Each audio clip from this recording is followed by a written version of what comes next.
Good evening, everyone. If you'd walked into the House of Commons 100 years ago, what would you have seen? Not much, probably, through the thick cigar and pipe smoke, but beyond the tobacco clouds, you would have seen a palace with largely the same carvings, largely the same tiles, largely the same look and feel as we have today. The big difference between today and 100 years ago are the people that you see inside Parliament. Because 100 years ago, this was a palace of men. It was a palace of rich men, of rich white men, of rich straight white men, of rich straight white men with beards. Although beards are making a comeback a little bit. Rich straight white men and their landed estates, and privilege, and power. And there was not a single woman here who was elected to be here. Although there were many who worked here, but there was very few in terms of that. You wouldn't have seen them. And that's why this matters so much. That's why remembering Nancy Astor matters so much, because in that century, since she was elected, she has changed politics. Women have changed politics and changed it for the better. But a century on, Parliament, Westminster, is still full of rich, white, round, straight men. We have the most diverse Parliament than we've had ever in terms of it. We have more BAME people, we have more disabled members of Parliament, we have more LGBT members of Parliament, but we still have more men. Now, every political party has at least one woman in Westminster now, but women only make up 45% of my party, Labour, 21%-ish of the Conservatives, and at the last election we managed to get to ish around a third of all MPs being women. That was up from the previous election, but still nowhere near enough. And this matters because if we don't have a plurality of voices, if we don't have people from different backgrounds and different perspectives with different experiences they can give to the place, the laws that Parliament passes, the regulations, the policy debates will only reflect the views of people that we have in Parliament and not those ones that we don't have. And that's why it matters. Now, as Alison said, I'm the Member of Parliament for Plymouth Sutton and Devonport. So Nancy is one of my successors. And 98 years before I was elected, Nancy was elected for Plymouth Sutton. Now, we've added Devonport on along the way, which is obviously a huge improvement. It's a fabulous type of word, but fundamentally, the area that I represent is the same one as Nancy Astor did. And I'm really proud to not only be a Janner, someone from Plymouth, but to come from a city that made that first big step. Because frequently we talk about Nancy Astor and her achievements. But for me, it wasn't just about Nancy Astor. It was also about the people of Plymouth who elected a woman to take her seat in the House of Commons. Because that wasn't always what people thought women could do. And it wasn't always what electorates would vote for. But it was what Plymouth voted for in 1919. And that matters because a century ago, Nancy Astor broke the glass ceiling with her election when she walked into the Commons chamber. Because that was a gentleman's club. It was a bastion of male dominance, and it took 2 years before she was joined by Margaret Wintringham, the second ever female MP to take her seat. In those 2 years, she received up to 1,000 letters every week from women asking for her help in raising her concerns. Now, I think I get a lot of emails about Brexit, but to get that many letters really showed what a powerful change that she was creating here. So why am I here? Well, like Nancy Astor, I want to see change. And for some of you, especially those people from Plymouth, you will know a bit about my city. There's a Plymouth disease. We're really good at stuff, but the thing we're best at is not telling anyone about how good we are. We hide our light under a bushel, and then we hide the bushel. And one area that has been most overlooked has been the contribution of women to our history. There are plenty of statues of Sir Francis Drake in Plymouth, plenty of statues of Robert Falcon Scott and other great explorers from Plymouth. But there are very few statues, very few pieces of public art, very few visible demonstrations of the history of women. And that's why we need to talk more about the contribution that women have made. Now, Plymouth is currently represented by 3 blokes at the moment. I get some bonus points because I'm the gay one, but fundamentally, it's 3 blokes. And that matters because Plymouth is one of the few cities that has nearly had an unbroken run of female representation, from the very first woman to take a seat in 1919 up to the present day. And it's only been in the last few years where we haven't had a woman representing our city. Now, Nancy Astor and myself would disagree on a great many things, I'm certain of it. But there's also lots of things that we would have agreed on, because she was a pioneer in so many different areas. And what she stood for and the values that her election stood for is something that nearly every MP elected today would agree with. It's like that diversity is a good thing. And sadly, we still have to say that and reinforce it because it's not yet accepted in every single part of our society. But that's not for me to say. That's why you're all here to listen to the world's leading expert on Nancy Astor. A woman who, frankly, I'm in awe of. She is brilliant, and she is a quiet champion of the stories around Astor, of the archives, and she is someone that we should all be deeply proud of.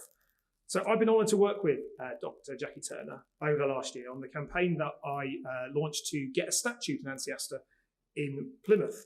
I was proud to have proposed that statue, and Jacqui joined as the historical advisor, and she has contributed hugely. I'm really pleased that Plymouth women in business who are wearing the funky Nancy Astor tops have finished and campaigned and raised the money, so we've got enough money to raise that statue to Nancy Astor, which I think is due to be unveiled at the end of the year, at the 100th anniversary of her election, which is brilliant. Well done for all your work in doing that. Because if we can do that, we can do anything. Now, you'd be forgiven for thinking that the world expert on Nancy Astor would hail from similarly towering heights of society, of wealth, power, and privilege. But Jacqui Turner comes from a slightly different background than Nancy Astor. And it's not from the diamonds and dinners that sometimes we associate with Nancy Astor. Jacqui grew up in Lancashire in a large political and, my notes say, very northern working class family, and attended one of the last surviving socialist Sunday schools. She returned to studying once her son had started school and completed her PhD at Reading University. Her doctoral thesis focused on the changes in the way the working classes perceive themselves at the end of the 19th and beginning of the 20th centuries. Her research topics cover an array of modern cultural history, including secularization, gender, children's history, and working class politics, which focuses on parliamentary politics and political cultures, including gender, early feminism, and that heady mix of working class politics and religion. She completed research on the soul of the labour movement, which was a detailed scrutiny of the morality and spirituality which the labour movement was built. This included the wider contribution to the women's movement, children's association, and literary tradition.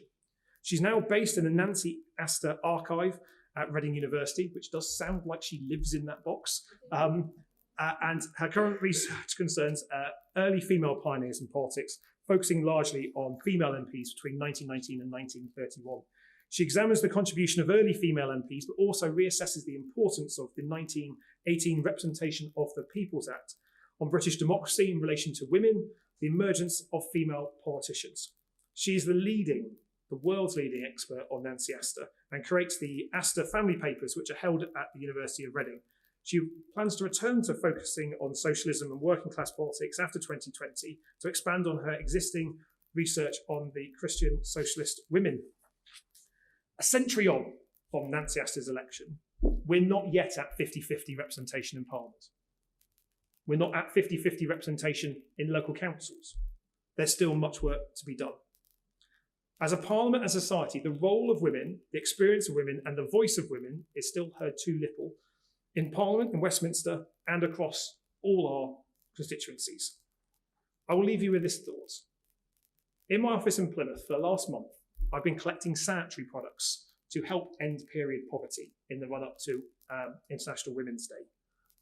And if you look at the front of my office, we've been stacking up the sanitary products. They don't quite stack in the way you'd like them to, but there's a big pile of them in my window.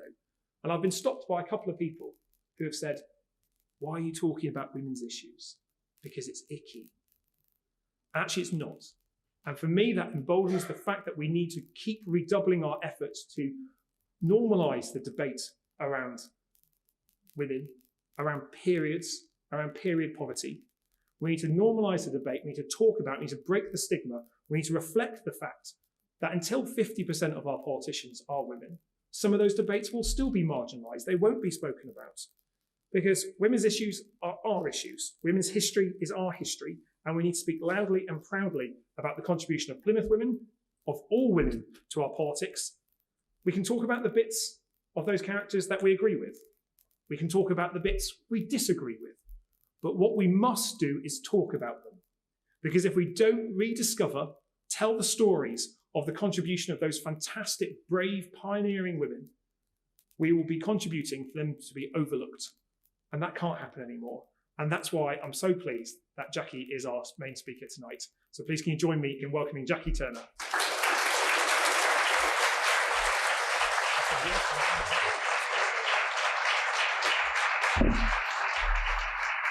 Thank you so much. You'll all be very, very glad to know I am not going to talk about Christian socialism, political cultures, or any of those sorts of things. I'm going to talk to you about Nancy Astor. I feel a little bit of a charlatan being called the world's expert in Nancy Astor when her family are actually sitting in the room as we speak. So please forgive us for that one. But I am incredibly honoured and privileged to be giving this paper here today, because this year is the 100th anniversary of Astor's election to Parliament in a by-election in Plymouth Sutton, thus becoming the first woman to take her seat in the House of Commons. And as the curator of the Astor 100 programme, I do work closely with special collections at the University of Reading, where the Astor papers are housed. And I have to say up front, if you'll forgive me, this is their project just as much as it is mine. In this centenary year, I'm also working with a wide network of organisations, politicians like Luke and Rachel, students, academics, and the public to contribute to the preservation of the legacy of women pioneers in parliamentary politics. And for me, this is a wonderful moment, because all of the people that I work with, all of our key partners, my students, my family, are all in the same room. Luke, of course, but Melanie and Mari, the Speakers Committee for Art in Parliament, but also my university, my students, Una Kennedy and her wonderful team from the National Trust at Cliveden, and that utter force of nature that is Alexis Bowater, and the Nancy Astor Statue Committee, who raised the funds to see Nancy stand again on Plymouth Home. On a personal note, I would also like to thank the Astor family, particularly Emily, for their trust in me and their support. But that is my Oscar speech over and my self-indulgence completely out of the way. And I will now keep my paper to a discussion of the woman didn't have lice, the life, the legacy and very political career of Nancy Astor. And in keeping with this year's theme of International Women's Day, her first steps to a better balanced world. Now, while I'm standing here talking, I hope you don't just hear my voice. I'd really like you to hear Nancy's own voice and the voices of those people who engage with her and the sources that I'm going to share with you. So this is my first. Right, there we go. So, as historians, it's inevitable that we look to the past to find synergies and echoes of the challenges and achievements that Luke talked about and that are evidenced today. While those lines of continuity are not always crystal clear, they are there. Our present and our future is inevitably shaped by the past, and to some extent, those who inhabited it. We've seen this with the Vote 100 programme and now with Astor 100, where we've engaged with people, those pathfinders whose contribution demands recognition and whose paths begin with the first steps that we can trace in today's continuing demand for a better balanced world. It's evidenced by centenaries, but also by focusing on events such as International Women's Day. In this way, we respond to contemporary issues. And as such, in this light, Nancy Astor, both as an individual and her legacy, are important. Being the first is never easy, and as historical totems, they rarely sit comfortably on the pedestal that we force them onto. As Nancy herself said, pioneers may be picturesque figures, but they are often rather lonely ones. But for better or for worse, they are important, and they are our cornerstone. So, what was the world like for Nancy Astor in 1918, 1919? Well, she could vote, to start with, and I think she was over the age of 30, and I think we can safely say that she met the property qualification. But the Representation of the People Act wasn't the only momentous piece of legislation relating to women and political power that passed through Parliament in 1918. A really small, seemingly innocuous piece of legislation that is of equal importance also passed through Parliament that year. Hot on the heels of the Representation of the People Act came 26 words, just 26 words, that changed British democracy forever. The Parliament Qualification of Women Act 1918 enabled women over the age of 21 to stand for election to Parliament. It simply stated a woman should not be disqualified by sex or marriage for being elected to or sitting or voting as a member of the House of Commons. No more, no less, just that.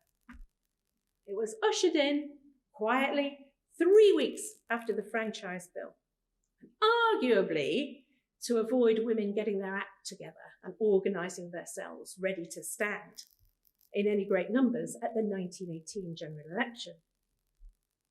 But there's a little quibble there. There's something that doesn't quite ring right when you think about that. And it's this: the irony that a woman might be able to stand as an MP, but be unable to vote for herself, was seemingly lost on Parliament at that time. In her 1926 pamphlet, What the Vote Has Done, Millicent Fawcett championed the importance of that act.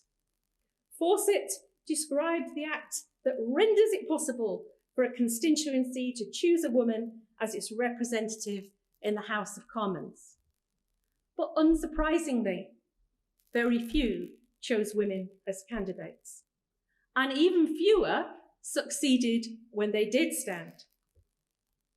Yet despite their small number, the continued presence of women in the House of Commons was a reminder that women had the vote.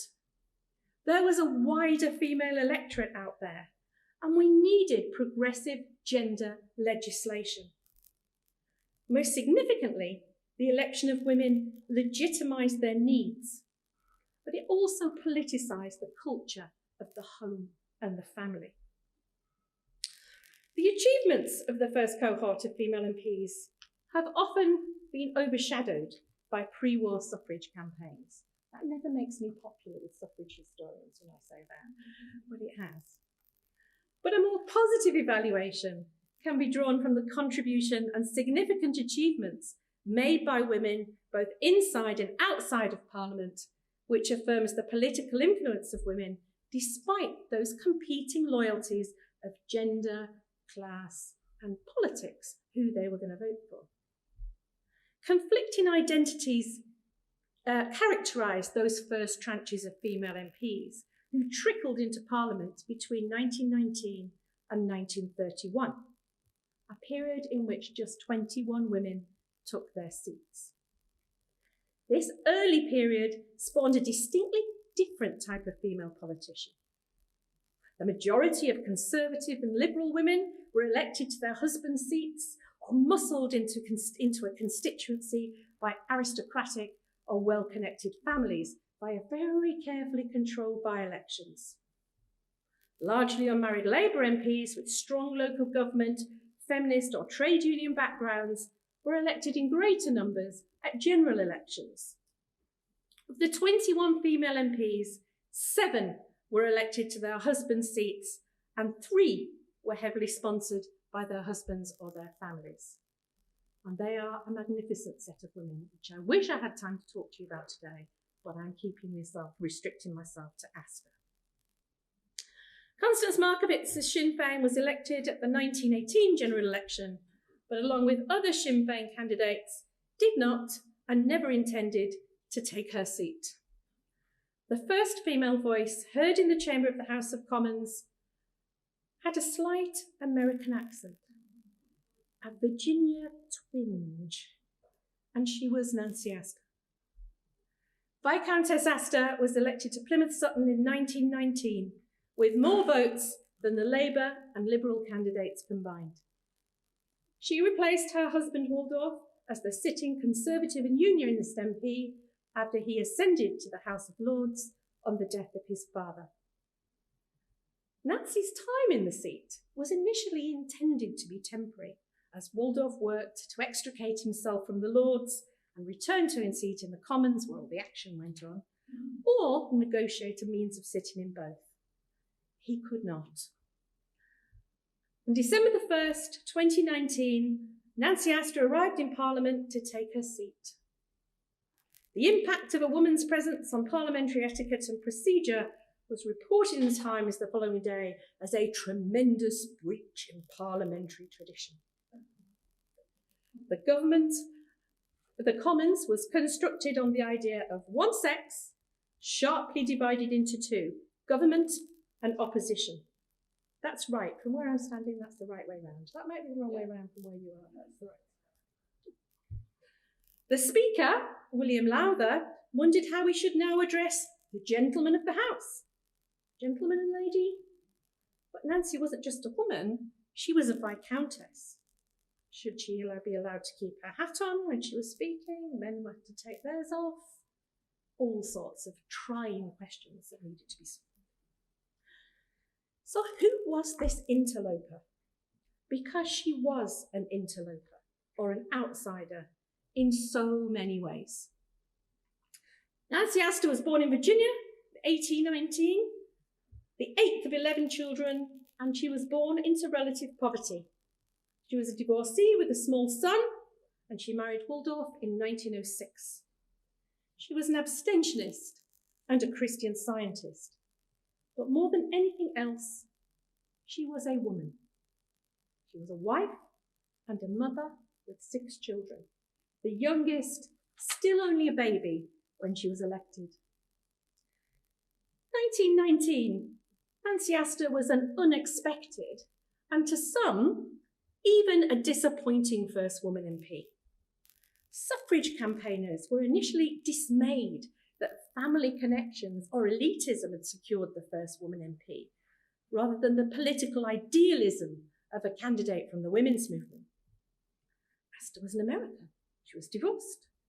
She had a limited education and no feminist pedigree, though she was absolutely not ignorant of politics, as has sometimes been suggested. She was a product of the establishment, and to many, including the National and local party, she was okay because of her proximity to her husband. However, this was a problem for the suffrage movement, because Nancy's proximity or extension of her husband to some extent negated the work that the Votes for Women campaign had achieved. So that's Nancy Astor. So why was this American abstentionist with no feminist or political MP elected? Now, at this juncture, I have to acknowledge my doctoral student, Kate Meanwell, whose painstaking research on the letters to Nancy Astor provide a wonderfully detailed picture of the political impact of her candidature and election. The patience of reading all that handwriting and all those thousands of letters. I don't know where she got that patience from, but I'm stealing it, just so that I can tell you about it.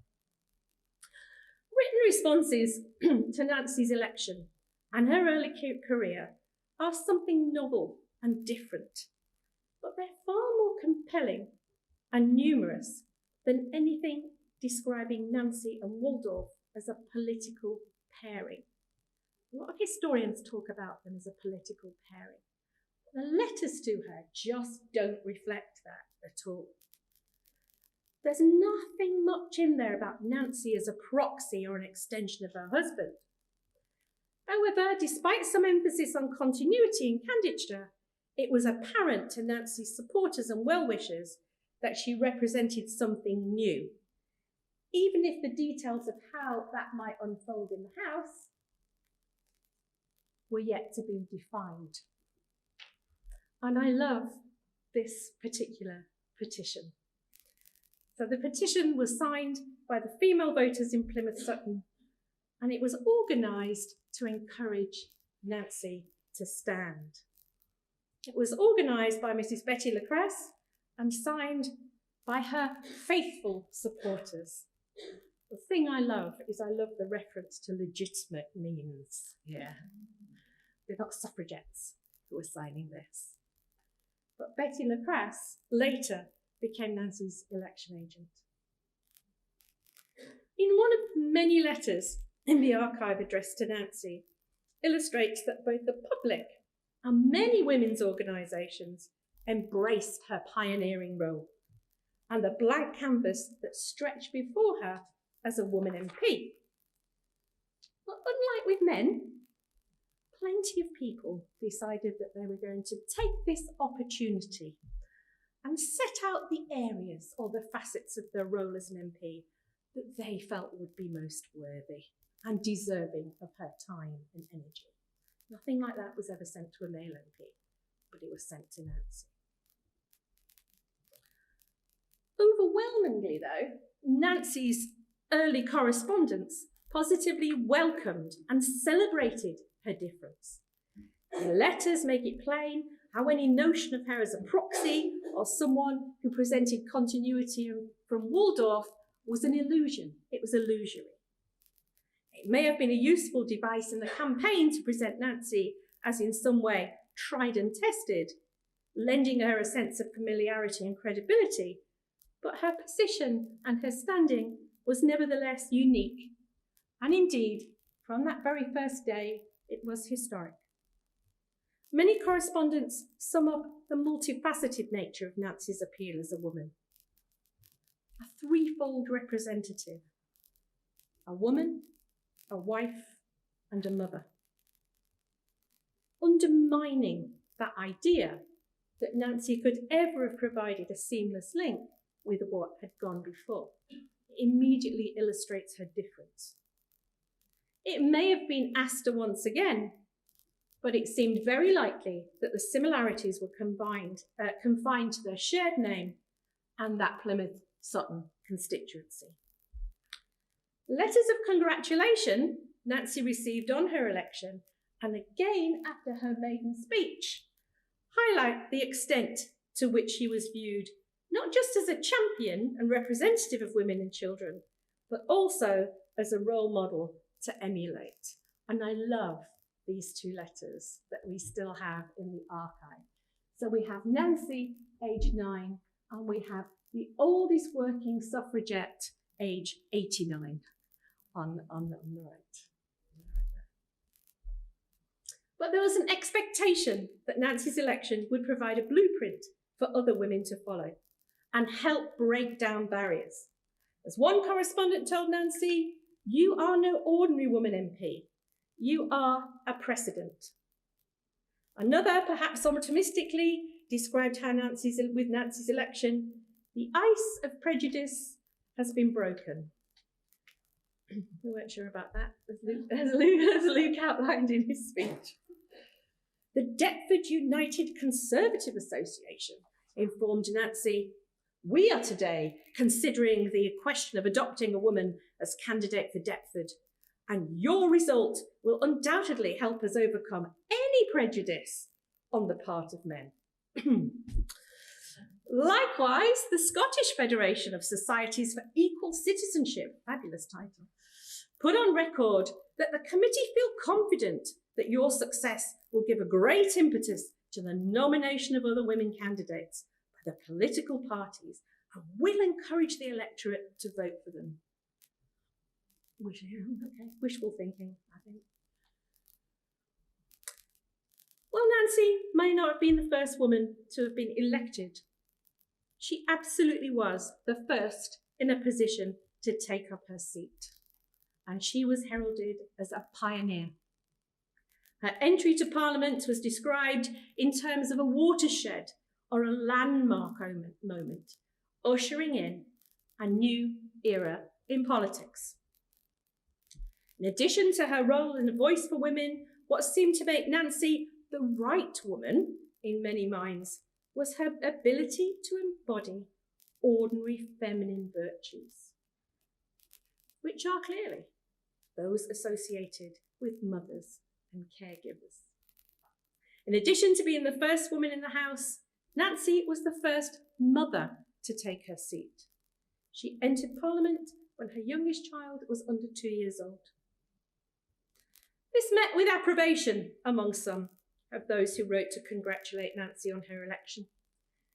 Clearly, she was rejoining the ranks alongside many other parents. Nevertheless, in view of her wealth and privilege, it may be that in this respect, Nancy actually had more in common with some of the men who were in Parliament, rather than the mothers that she was representing. One correspondent commented, "It will be a good thing to have in Parliament one who knows by experience as a mother the responsibilities of the family."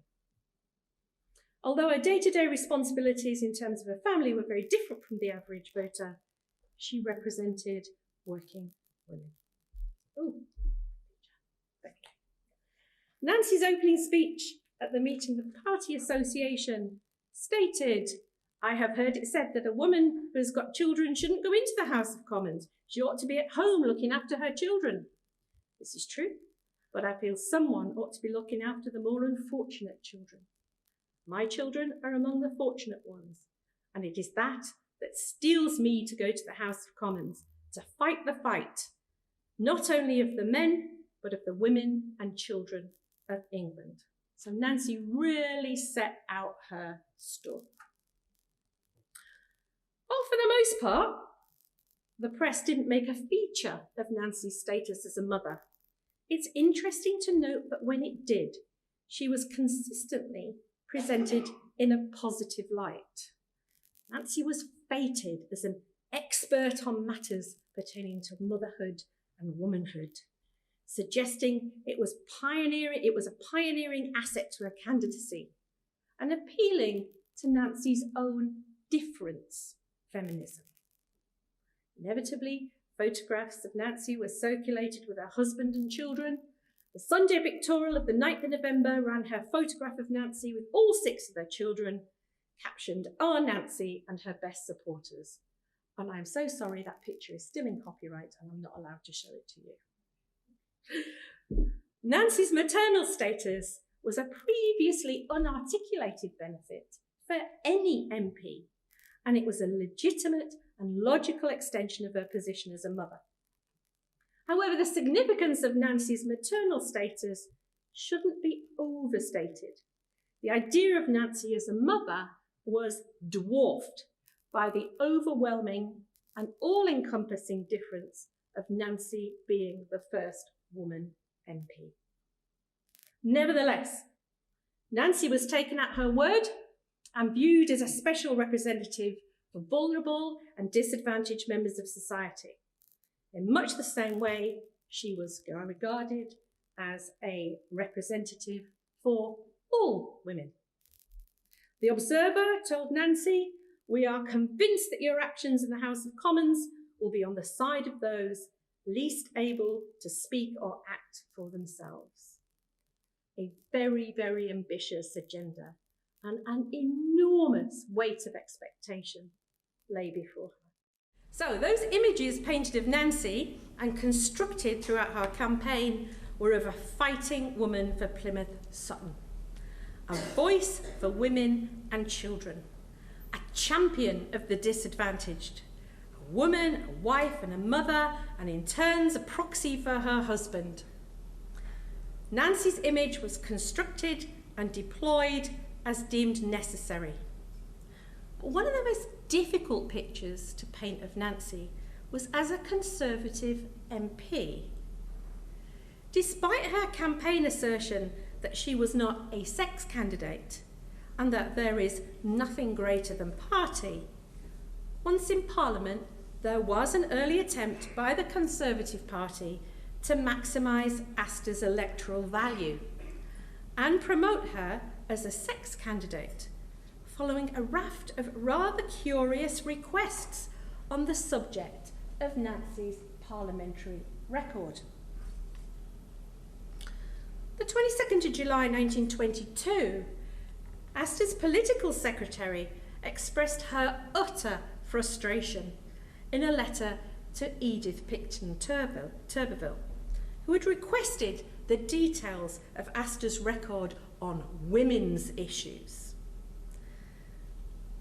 You can sense the frustration in her secretary's response that you can see here at the top.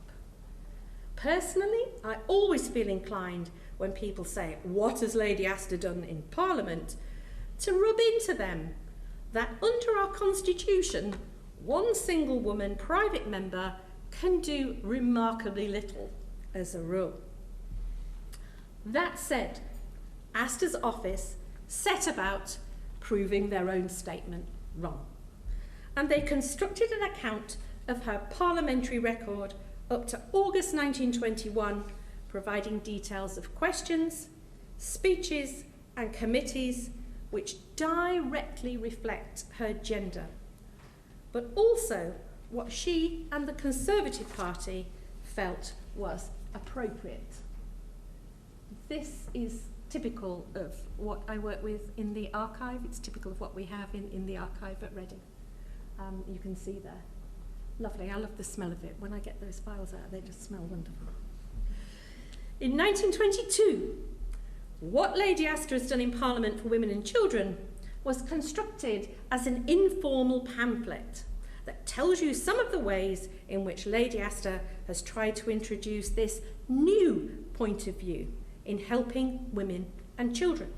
And the pamphlet lists all the contributions made by Astor under those very feminine headings: motherhood, children and young people, and here's the great best one, women's handicaps, demonstrating the fulfilment of election expectations and promises.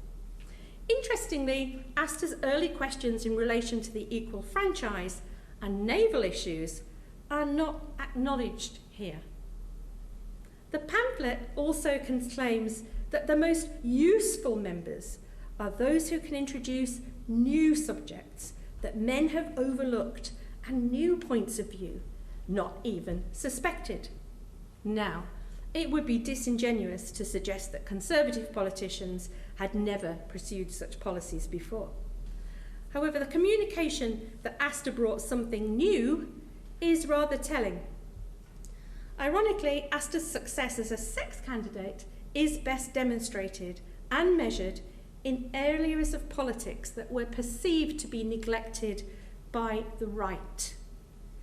And this document is an expression of Astor's work, but it's also a carefully constructed image of the first Conservative MP by her party.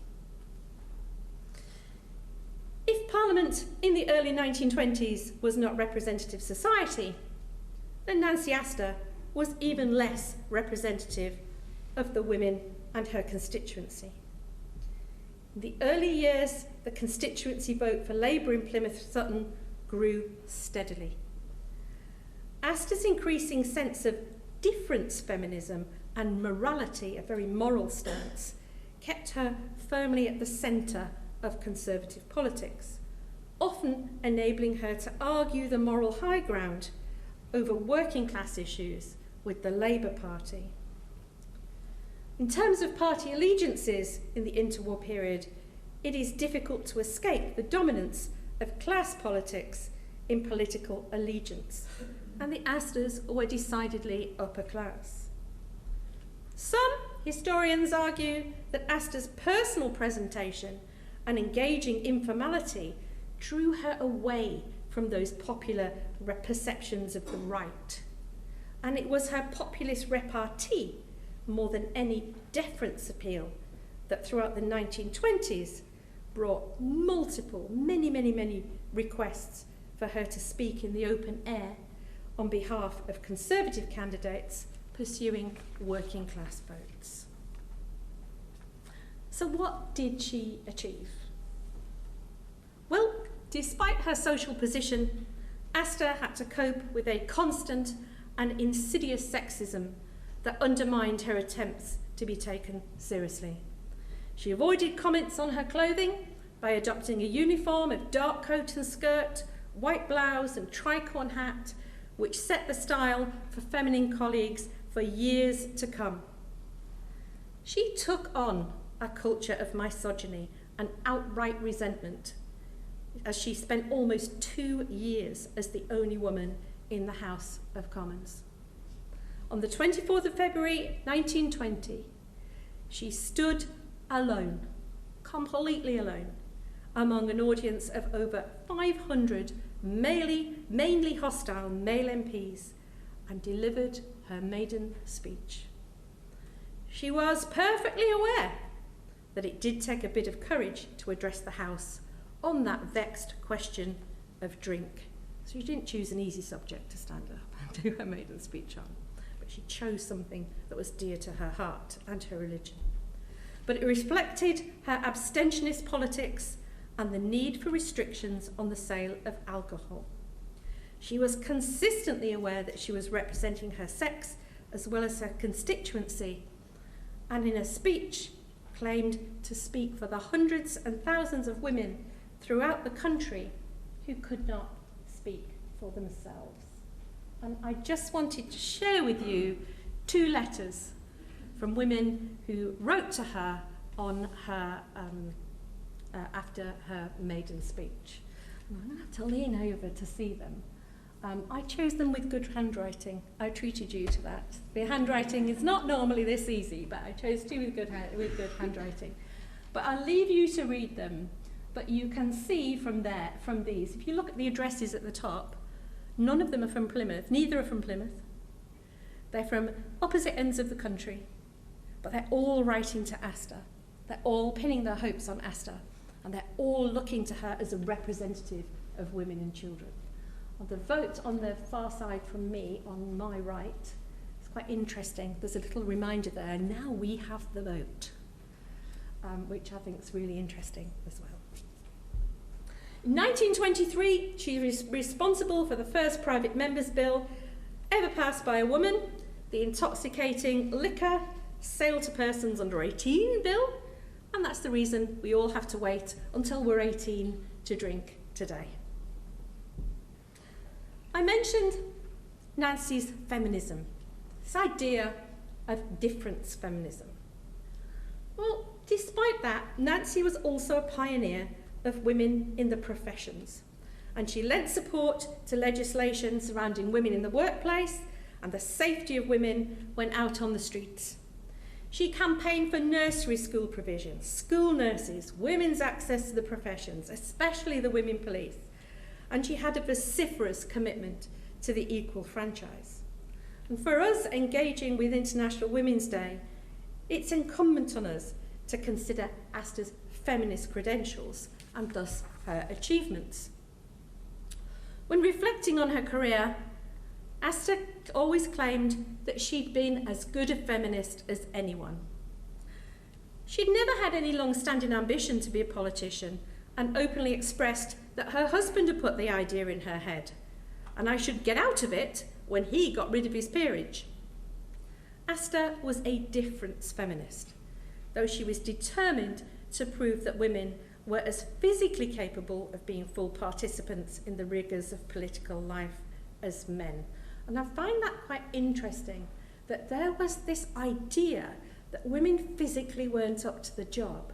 Women physically couldn't do a 12-hour day. Women physically couldn't sit down in those seats for 12 hours. No, but that women physically couldn't do it. I think that's quite interesting. Well, they picked the wrong one with Nancy, because she was always as fit as a fiddle. But Astor was a difference feminist. She often expressed that in many ways women were more suited to public life, as women had moral courage and were not so easily flattered. The concept of female moral courage was a constant theme throughout her speeches and in the many reflective interviews that she gave after she retired. Astor considered that she had a special responsibility to women and children, that she understood their needs and ambitions in a way that men never could. That said, she had a hugely efficient support system that enabled her to work and serve in public office. However, even before 1919, Astor was not without feminist sympathies. In spring 1915, she had a sustained correspondence with Emmeline Pankhurst, who considered Astor a sympathetic route to the press. Astor fulfilled this promise, inviting Emmeline to Cliveden to meet Garvin, the influential editor of The Observer. A week later, Sylvia Pankhurst also visited Cliveden on a fundraising mission. A report of the meeting with Astor was critical. She considered her quite ridiculous, but she still took her money. Astor was instrumental in pushing through the 1928 franchise. She held her party and Baldwin's government to account for promises made regarding the equal franchise. She worked with suffrage organisations, facilitating meetings with senior politicians, and acting as a conduit, a go-between, between them and the Conservative Party. She would often arrange soirees with influential men at the family's London home in St James's Square, and invite women's organisations to meet with them, unexpectedly, of course. They weren't expecting them. But this provided campaigning and lobbyist women with access to influences that they would otherwise rarely have reached. But Nancy is not perfect. None of us are perfect. And there are issues and hiccups along the way that it's beholden on me to discuss with you today. Nancy's parliamentary career was not without controversy, although many claims of her have little basis in fact and have instead become the stuff of legend. And I would argue that many of the negatives are amplified because of her special status as the first woman MP. Accusations of fascism and meetings of influential supporters of the appeasement of Hitler at Astor's country home, influence in politics outside the democratic process, led communist journalist Claude Cockburn to coin the term Cliveden set, a claim which Nancy always said was a terrible lie. This did not stop the press representing Astor as some type of titular head of the group. Cartoons predict her giving the fascist salute, while far more senior men are seen dancing to her tune.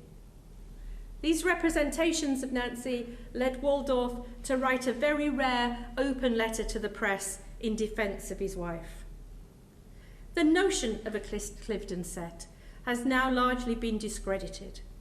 However, Nancy did hold some unpalatable views in this 21st century.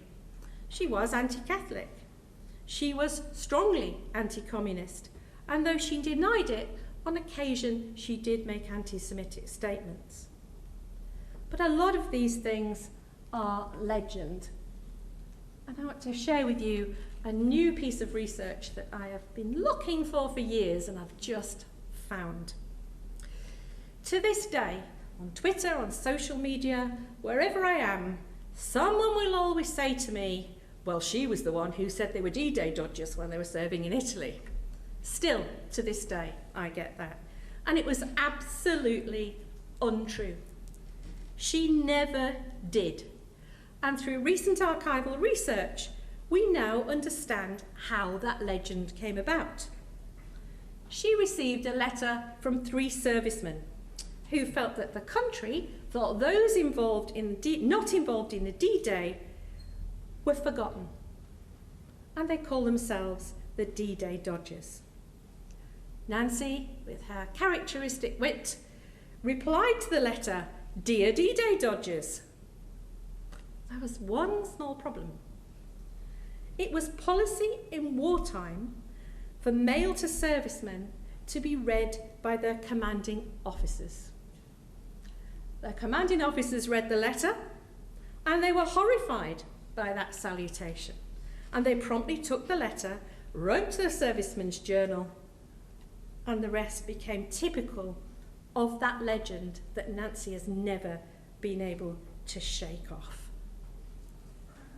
So, what is her legacy? Professor Julie Gottlieb and I recently wrote a blog piece for our Astor 100 web pages after a long and quite heated at times discussion about Nancy Astor's legacy, and particularly her feminist legacy. As I've already said, Nancy was a difference feminist, and arguably a feminist by default rather than design. She was at times a problematic figure, though as Professor Gottlieb pointed out, it is inevitable that when we search through history for exemplary figures who will be made to represent their era or a major milestone, that we'll often be struck by the huge gulf between their attitudes on a range of things, especially in relation to race, sex, and class, and our own present-day sensibilities. You need to understand the interwar period and the society within which Nancy lived. It's not to condone such views, but as historians, it is to understand them. The 1920s heralded the end of a 60-year fight for women's enfranchisement. But in 1919, it fell to Nancy Astor to be the first woman to take her seat in Parliament. She endured abhorrent misogyny. She knew that nobody wanted me there. She expressed many times it was like going into a gentleman's club. And she sat there alone for almost 2 years. But she determinedly demonstrated that women were physically as well as intellectually capable of rising to the challenge of being an MP. Nancy Astor, for me, has become almost more synonymous with the prejudices of her time than many men who held similar views but escaped similar censure. They have not been subject to the same level of scrutiny. But one of our biggest challenges is in representing Astor's personal paradoxes, her unguarded personal statements that rarely reflected private actions and kindnesses to both Jewish people and Catholics. There is much less comment on the appalling misogyny of male contemporaries with anything but an indulgent smile and understanding of, oh, that was just the times. Many prominent men had a good few years for which they are remembered, whereas Astor's unpalatable statements were made in that heightened run-up to World War II. It also strikes me that Nancy Astor is the single most pilloried person in the appeasement debate. Yet think about it. She was a backbench MP with little or no power. She was surrounded by senior, influential men who completely escape the same level of scrutiny. It is her gender that belies so much of this comment, and it is why we judge her and why we continue to judge women by a higher standard. The election of Nancy Astor changed British democracy forever. The importance of her election is that here, for the first time, was not just a woman who could vote. Here, for the first time, was a woman who could directly influence the parliamentary debate. She could ask a question and the writing of the laws of her own land. And it was a responsibility she willingly shouldered for all women. Her arrival in Parliament ushered in a new type of politician, a public woman, a new perspective, and a stark reminder that there was a female electorate out there who increasingly demanded to be satisfied. As an individual, her courage and resilience in standing alone for almost 2 years in a hostile house established a platform on which women continue to build today. In many ways, our discussion is as relevant today as it was for Astor, in all her complexity and with all her contradictions. This centenary and Astor 100 are not just about Nancy Astor. It is the memorization of the achievement of an individual that will facilitate a wider conversation about what she represented and the avenues she pioneered for women who followed. It also amplifies the demand for continued progress towards political equality. We also need to be conscious of the fact that Nancy Astor herself didn't ask to be memorialised. Her own views were expressed at her memorial service. When I die, I don't want any monuments, but I want litter bins scattered all over the city, marked in memory of Lady Astor. We do need to respect her views and ensure there is a legacy, but maybe not litter bins. We have a statue that will send a strong message to women and girls that whoever they are and whatever their beliefs, they can engage in the decisions that shape all of our lives. I can't help believing that Nancy would have approved of that. So in conclusion, In conclusion, the Commons never grew to love Nancy Astor, who remained an MP until 1945. She was not, as her enemies dubbed her, Lady Disaster. She was unable or unwilling to cultivate a parliamentary manner. And while many anecdotes of Nancy have an eccentric charm, her colleagues grew irritated by her constant interruptions and audible commentaries on others' speeches. Which sounds like me. Astor was an unconventional MP. She admitted herself that she was often more of a nuisance than a force in the Commons. That was partly because she lacked any real political philosophy. She was always more motivated by those letters that I showed you than what her whips wanted her to do. She was, however, a vociferous supporter of equal voting rights, and she helped spare the women's police force from the Geddes Act. She supported welfare reforms and access to the professions for women. She was also supportive of other female MPs, regardless of their political party. She offered to support to Margaret Wintringham, the second woman MP, and for the pub quiz, the first British woman elected to Parliament, when she took her seat in October 1921. And she struck up unlikely friendships with each new intake of women, including Red Ellen Wilkinson, who was elected in 1924. She won 7 elections between 1919 and 1945 before retiring from Parliament. Ultimately, Astor was a greater success as a cause than as an individual MP. Her enduring significance was secured the moment she swore the oath. She carried the repute of future women in here in her elegant gloved hands, and she did not fail them. Astor's difficult introduction was an indication of the challenges for the political establishment in responding to the challenge of women in Parliament in their respective, but also in their respective parties. Early female MPs often worked across party, maintaining gender cooperation, which frequently required them to put feminist before their party ideology. Much of the legislative space in which women operated was issue-based, inherently leftist in character and dictated by their gender, which begs the question of how far women were forced into a political space by their identity and an assumed femininity. At first sight, there is a vast gap between the classes, backgrounds, and therefore the motivations of the early cohort of female MPs. However, regardless of class or politics, society deemed that a woman's place was in the home. And after World War I, there were pressing domestic issues that needed to be addressed.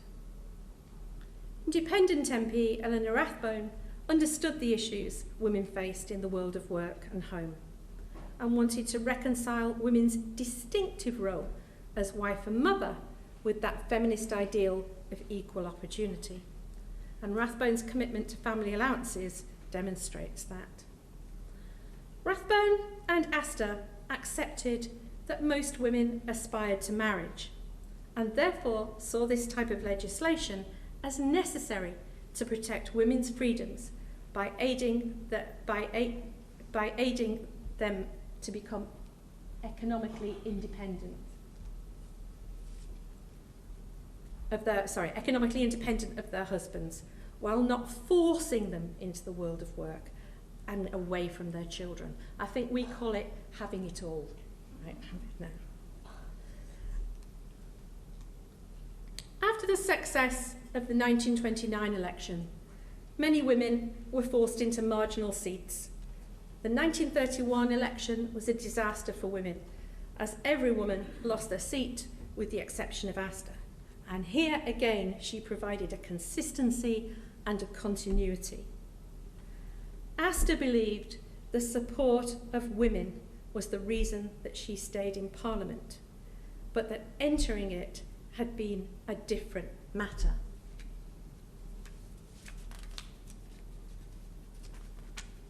Down to my last page.